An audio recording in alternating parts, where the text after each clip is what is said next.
While in the hospital emergency room, Ms. Kimberly Clark Sharp simply let go of her life. That's what I did. I let go. I then found myself in another place entirely, and then something showed up. That's something I don't have words for. Many people would say God. Many people would say source. For me, it was a big, bright light. It was just thunderous power, and a light brighter than our sun, brighter than anything. Discovering life's purpose through a near-death experience. Interview with Ms. Kimberly Clark Sharp, part 1 of 3. Continue watching to find out more.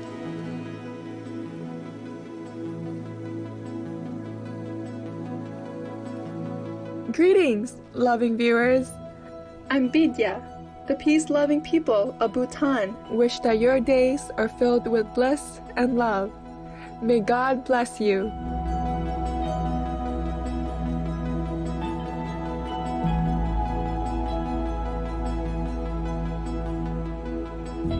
Welcome to part 1 of our 3-part series, Discovering Life's Purpose Through a Near-Death Experience. Interview with Ms. Kimberly Clark Sharp. Ms. Sharp is the author of After the Light, The Spiritual Path to Purpose, and the founder of Seattle International Association for Near-Death Studies, the world's oldest and largest support group for people who undergo near-death experiences. A pioneer in the field of critical care social work, she is also an internationally renowned speaker and has been published in numerous journals, textbooks, and magazines. On today's program, Ms. Sharp describes her own near-death experience, which occurred when she was a 22-year-old college student. I was with my father, and I collapsed on a sidewalk, and I didn't seem to be breathing, and I didn't seem to have a pulse. There was a uniformed nurse that came over. She saw me collapse. She called the fire department and a local hospital. At some point, the ambulance arrived from the hospital, and I was breathing on my own. I was still unconscious, but the body was put into the back of the ambulance. My dad jumped in. Off we went to the hospital. In the emergency room, I heard a woman's voice from here to my left saying, "I'm not getting a pulse. I'm not getting a pulse." And I could hear her just fine. And I said, "Well, of course you're getting a pulse, otherwise I wouldn't be talking." And I felt like I was communicating, but I wasn't. It was all in my head. And she kept ignoring me, and she seemed so upset. So I thought, well, I'll just get out of here. I don't know how to explain that thought, but I let go. That's what I did. I let go. I then found myself in another place entirely. I wasn't alone. I was nice and comfortably warm, but I was surrounded by fog. And the fog was so thick that I couldn't see who else was there. But I felt like I was waiting for something, like anyone waiting for a train or a bus or an airplane. You have a ticket, you know it's coming, so just be calm. And that's how I felt. And then something showed up. That's something I don't have words for. Many people would say God. Many people would say source. For me, it was a big, bright light.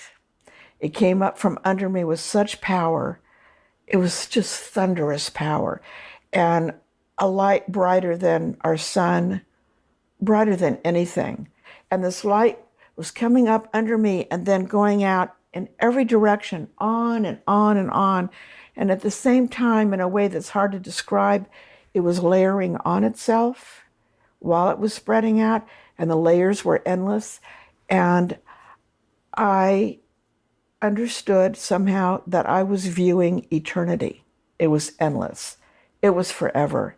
And that has left me thinking that we are all eternal.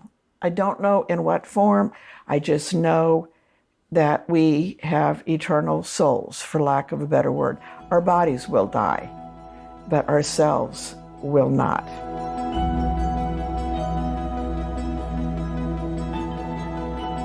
We'll pause a moment now for the following important message. We'll be right back. Please stay tuned to Supreme Master Television.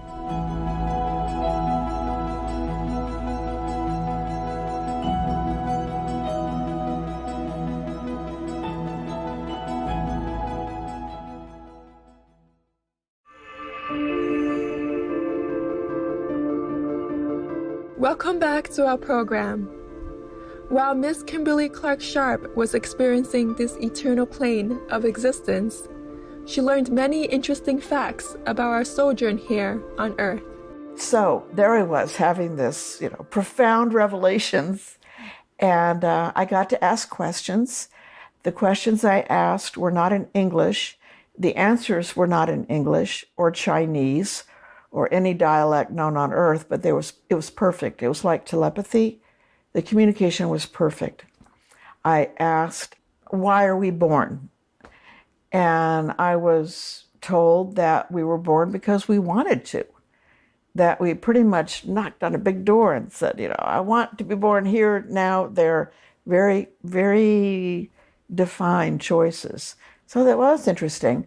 I asked about suffering and was told that that is the quickest way to remember where we're from.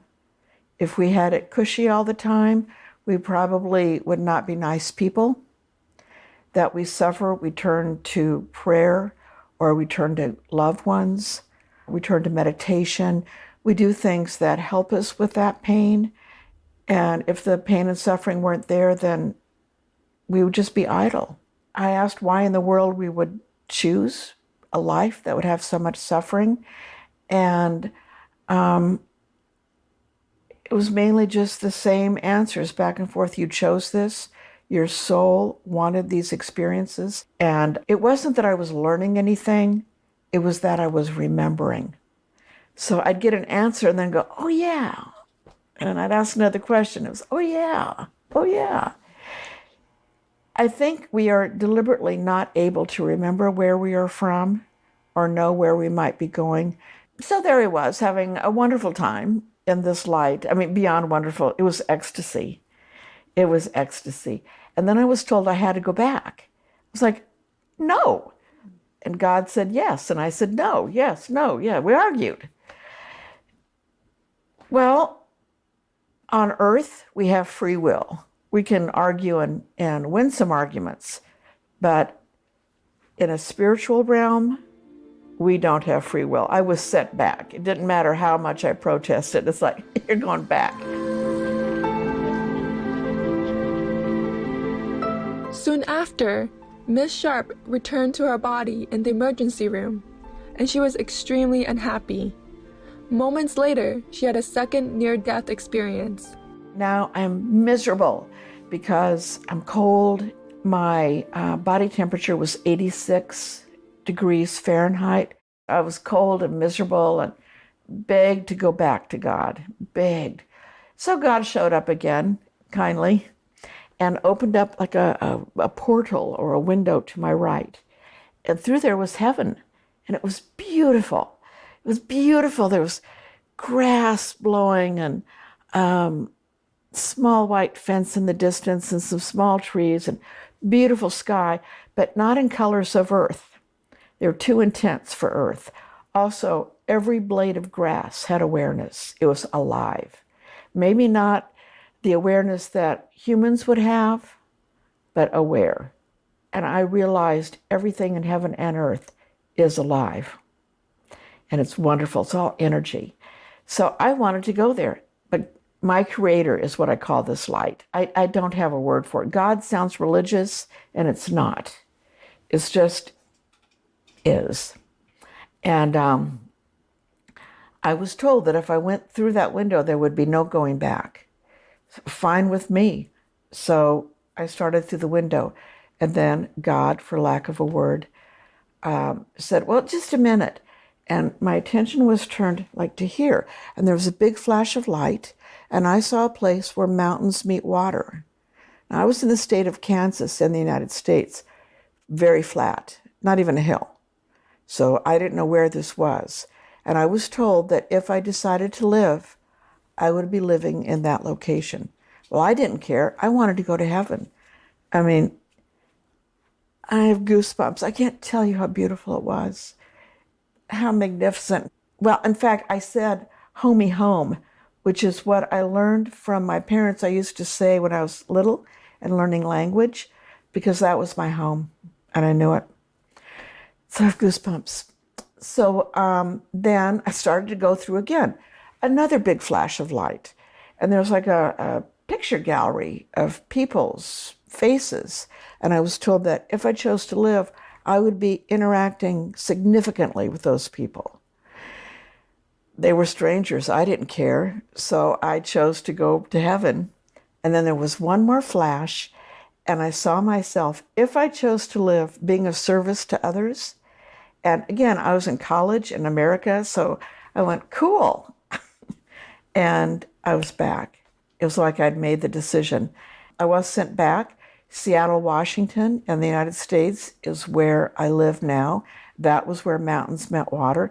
And all of the people I saw, except for one that I can remember, I did, in fact, and do interact with significantly. And I've been in service to others ever since, very happily.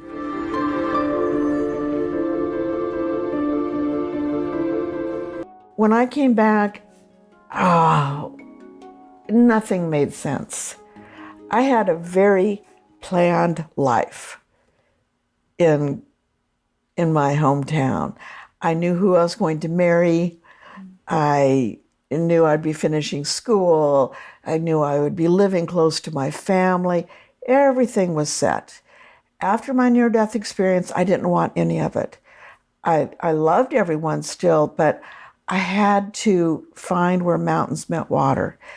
And that was just crazy. And my family was hurt. My mom cried and cried and cried. But I knew I had to go. And eventually I found Seattle, Washington. It's exactly as I saw, where mountains met water. And since I got here, I have never applied for a job. Every single job I've had, I've been asked to apply for. And so it's been very easy. And it's been in the field of death and dying. So another after effect of my near-death experience is that I understood death so well, and I had no fear of it. So I could be around people dying or their families or loved ones and be very calming and very sincere.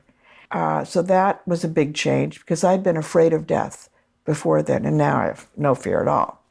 For a long time, I thought I was crazy because nothing made sense until I met someone else who had had a near-death experience. And because I was working in a healthcare facility for the University of Washington, I needed research, and this near-death experiences became my research, and it became my goal to help the world understand that these people aren't crazy. They've been given a great gift. It's not mental illness. But for a long time, I thought I was crazy. It's a terrible feeling. But at that time, the term near-death experience didn't even exist. Mm-hmm. I hadn't met anyone who'd had this experience, and it just didn't make sense. But it does now.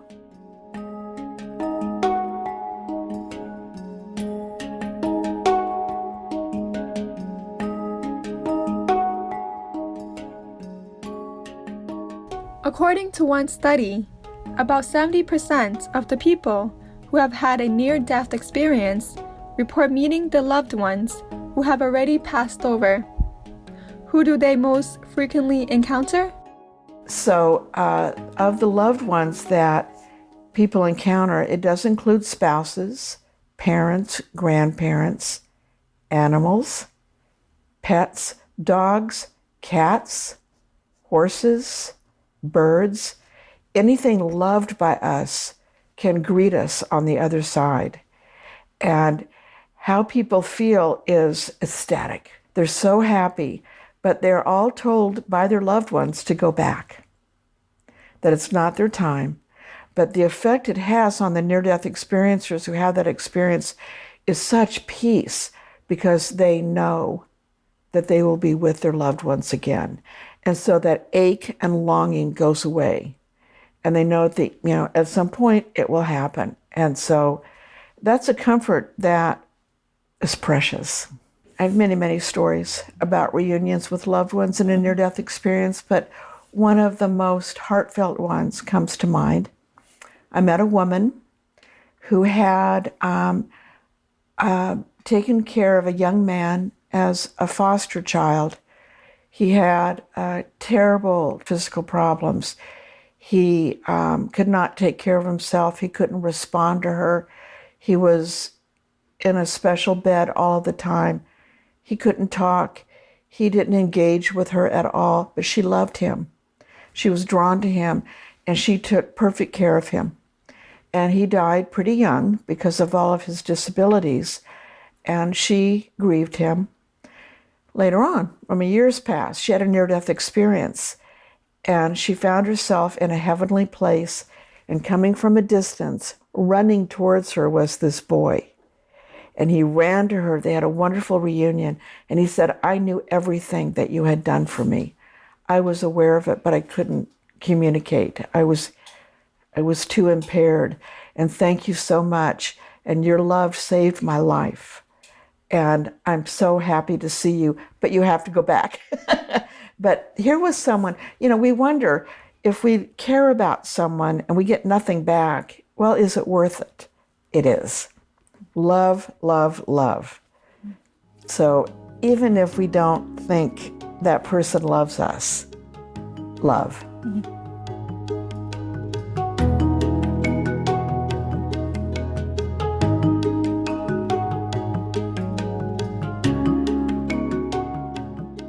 We will take a moment to thank all the doctors, nurses, and hospital staff who lovingly care for us when we are in need. We'll be back after this brief message. Please stay tuned to Supreme Master Television.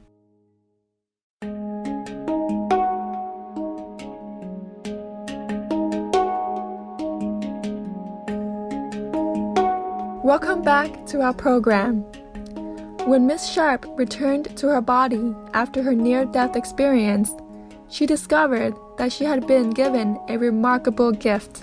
I came back with an interesting gift, and that was the ability to see and sense things that are invisible to most people. So I was seeing angels, what we call angels. I was seeing some scary things that I call negative energy, but it's scary. I was seeing way too many dead people, often my own patients. So I worked on a critical care unit. One of my patients died. She was a single mom, no parents, but she had a 16-year-old son that was out in the waiting room. And I had to go out with the doctor and tell him that his mom had died. It's very sad. He didn't want to see her body, but he wanted to talk to her, and I said, "No problem." So we pulled a curtain around her bed, and then I brought him in and said, "Your mom's head is right here. Whatever you want to tell her now, because I know she can hear you." And then I walked away. The reason I knew she could hear him is that I saw her standing next to him outside of the curtain with her arm around him as he told her how much he loved her and cried. And that was more real to me than anything else. And so that helped me integrate these experiences that were so real. And I could see the outcome. I could see this young boy being comforted in a way that didn't seem human. Well, because it wasn't human. And on. So it took time, but that's another reason why I'm dedicated to helping people integrate these experiences, because it's hard.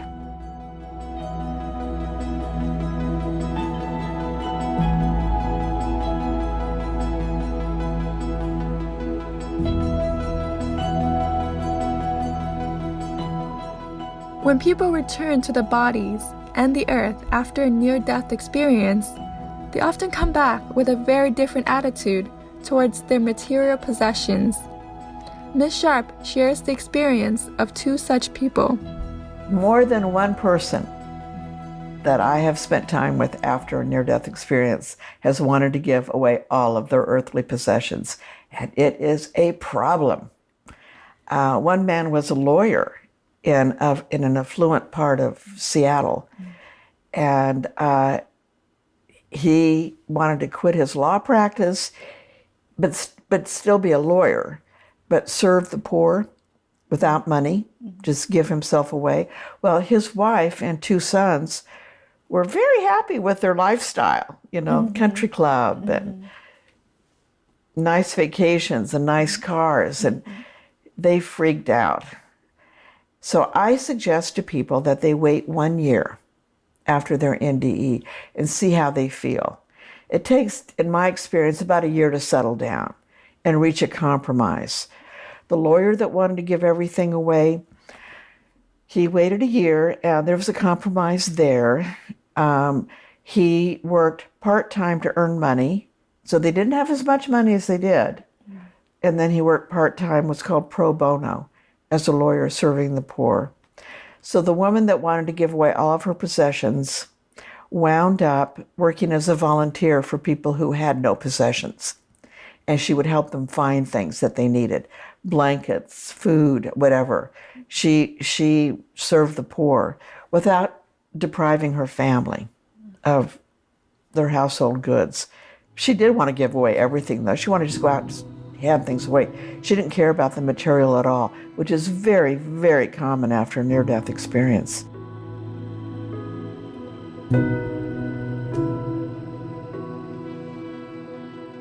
The Seattle International Association for Near-Death Studies, which we abbreviate to Seattle IONS, again, is one of many groups around the world. But I'm gotta say, I'm proud of the fact, though, that Seattle was the first, and it came about because the people that were researching this and who had founded IONS itself, they were interested in doing research, but not interested in caring for all the people that were descending upon them who needed help.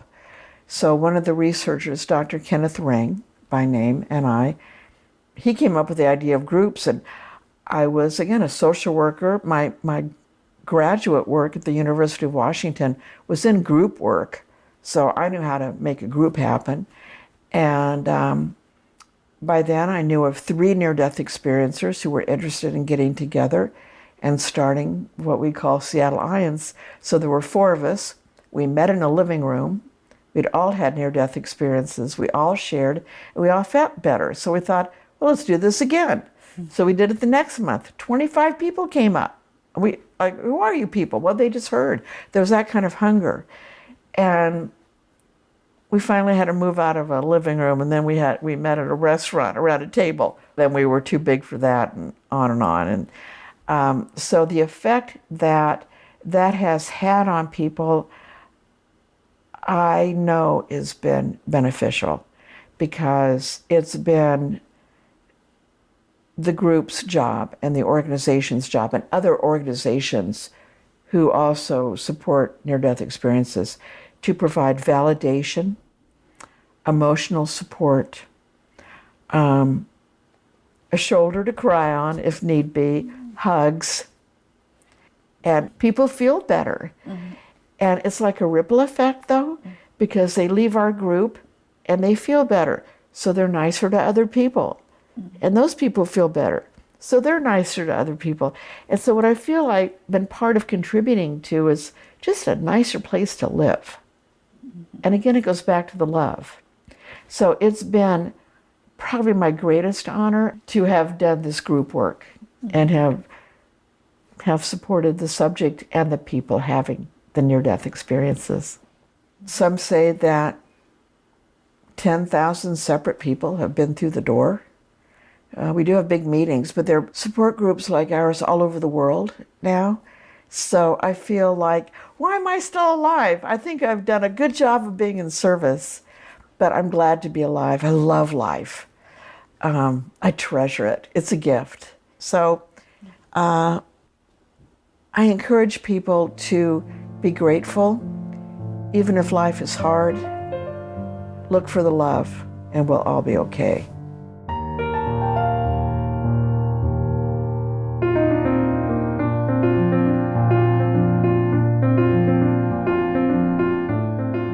After her near-death experience, Ms. Sharp could see or feel the presence of angels. We asked her, through her own experience and that of others to whom she has spoken, if she believes that all people have an angel? Yes, everybody has what we call guardian angels. Many people I've talked to who've had a near-death experience are also greeted by a guardian angel or a guide who shows them places that are very important. But after coming back from death myself, I began to see what we call angels. How I see them, I don't have an example here, but for one, they're huge, very big, of the ones I've seen. But it's like looking at contained water. I can see their shape, but I also can see through them. And I see them in places where comfort is needed, hospitals, libraries. The last time I saw an angel with my eyeballs, now I sense them, but for a long time, years and years and years, I saw them. I was at a piano concert with a friend, and there was a big angel on the piano having the best time. And I turned to my friend and said, "Oh, there's an angel on the piano." And when I turned back, I didn't see the angel any longer. And I have seen as many as 25 around me. So sometimes angels come to us because we need comfort. Sometimes we need guidance. Sometimes we need to be tripped and fall so that we learn how to get up on our own. They have assignments. It's fascinating. I love it.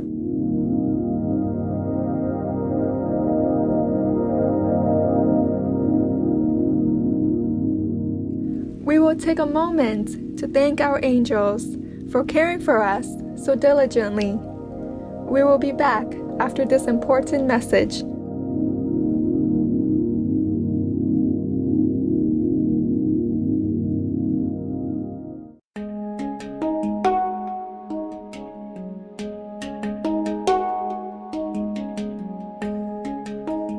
Welcome back to our program. After her near-death experience, Ms. Sharp realized that life continues after we shed our body. As a result, she has no fear of death. This has helped her in her extensive work with dying people. So this is where I get cheerful, to tell you the truth, because I love working with dying people. I love it because it's the end of their life. It's a holy time for them. And to be a part of that is such an honor. But my contribution is that I have no fear of death. I know they're just going to another place. They're not here, but they're not gone. I don't know how to describe it. But to be with someone and not be afraid of death myself, dying people know that. And so it's a comfort that my near-death experience has provided for me that I can pass on to other people. And that's the biggest honor that I have, is working with people at the end of their lives and bringing them peace and comfort and hope for their families, that they're going to be together again.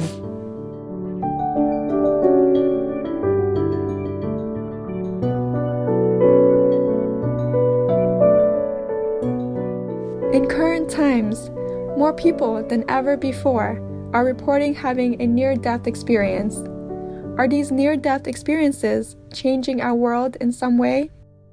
I'd like to think it's a better place. And I want to believe that at some point, the darkness that is on earth, that causes wars, that causes crime, that causes scary situations for others, that eventually more and more people will come back from a near-death experience so full of love that it will affect the darkness. It's like bringing the light in.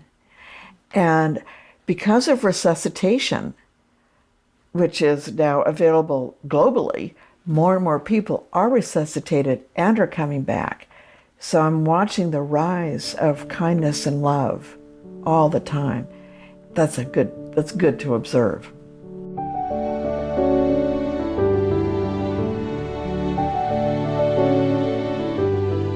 When Ms. Sharp had her near-death experience, she learned that the purpose of her life on Earth was to be of service to others. How can each of us learn and live according to our life's purpose? Everything in terms of how to live one's life boils down to love. Actually, there's many forms of love. Sometimes it's opening a door for someone who's struggling. Sometimes it's helping someone cross the street. Sometimes it's listening to someone very boring on the phone, but you're doing a kindness.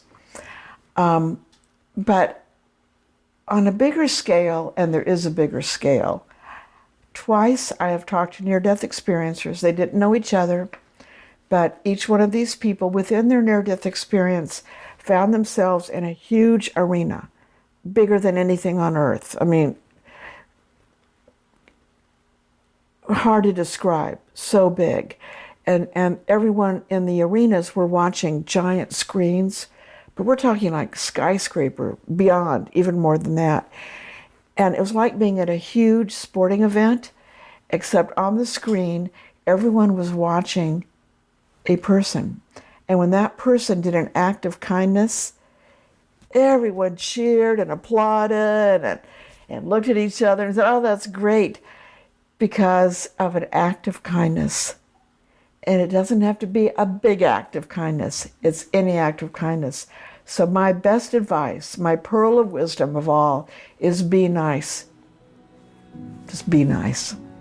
You'll be glad you did.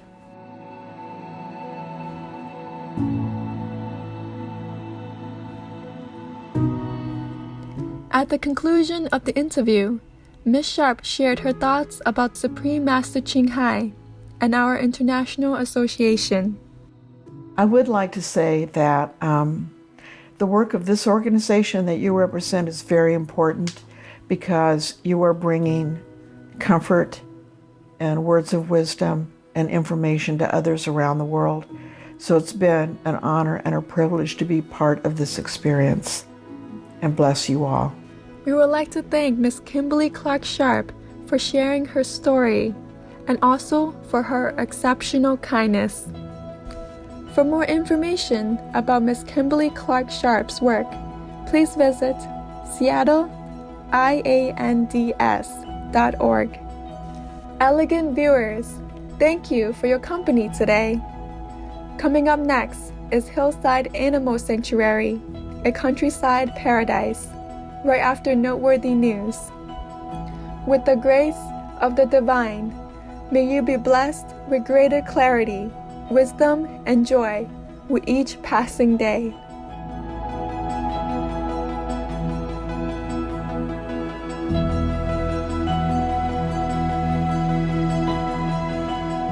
Our programs offer many languages. Please visit suprememastertv.com/schedule and suprememastertv.com/ss. Nos programmes offrent plusieurs langues. Veuillez visiter suprememastertv.com/schedule et suprememastertv.com/ss. Nuestros programas ofrecen varios idiomas. Visiten suprememastertv.com/schedule y suprememastertv.com/ss. Acara kami menyediakan banyak bahasa. Silakan lihat suprememastertv.com/schedule dan suprememastertv.com/ss.